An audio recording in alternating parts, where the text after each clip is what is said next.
Inference Plus Story Short number 36, Series A.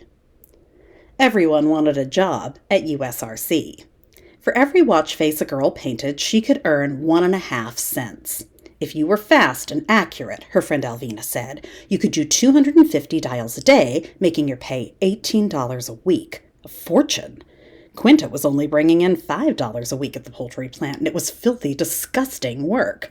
The smell of the chickens soaked into her pores, and no matter how many hours she soaked in the bathtub or what type of soap she used, she could never quite get rid of it.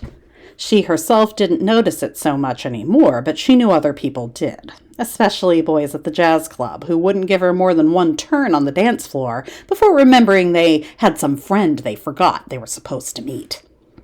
Alvina said the work at USRC wasn't like that. The workshop there was neat and clean. You got to sit on a little chair while you worked with the other girls so your feet wouldn't throb at the end of the day. It was a plum gig, Alvina said, and they were looking for a few more girls. She could get Quinta on if she wanted. Just say the word. Quinta said Alvina didn't have to ask her twice, and when could she start? Tomorrow if she wanted, and Quinta did want very much.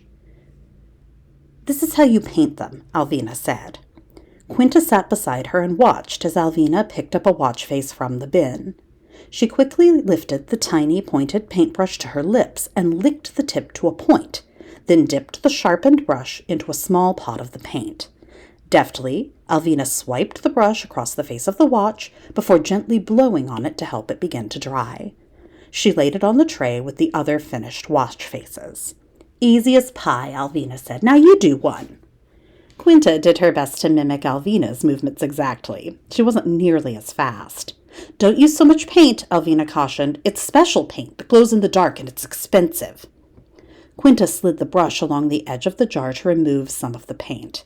You have to lick the brush, Alvina chided. But there's paint on it, Quinta said.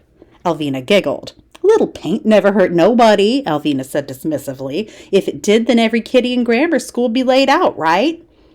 Quinta tentatively placed the brush against her lip, spinning the bristles to a point. Yuck, she exclaimed. It tastes awful. They ain't paying you to eat candy, Alvina quipped. If it tasted good, it wouldn't be worth 1.50 apiece to paint 'em. A man, wearing shoulder-length rubber gloves and a thick white lab coat, burst in, pushing a cart. Special delivery, ladies. Hey, Earl, one of the girls said. About time you got here. We was nearly out of paint. I was going to make you pay for any time I lost. Can't afford that, Earl quipped. Want me to leave it over here for you? That's fine, the girl said, waving her brush at the end of the table. See you later, gals, Earl called, closing the door behind him. What's with the gloves? Quinta asked Alvina. All them scientist fellas wear 'em, Alvina said dismissively. Well, what for? Quinta asked. Science stuff, Alvina said, growing annoyed. Hurry up, don't you want to make any money? Can't you do 'em without licking the brush? Quinta asked. You can, Alvina said, but you won't get to 250 a day. You'll get to 125 tops. That's still $9 a week, Quinta said. That's nearly twice as much as the poultry plant. Why settle for $9 when you can make 18, Alvina said. Besides, if you can't keep up, they'll let you go, just like that. Alvina snapped her fingers and indicated the exit. Quinta had to admit that Alvina made a good point. She twirled the brush between her lips. Still awful. She sighed. She wasn't sure she'd ever get used to it.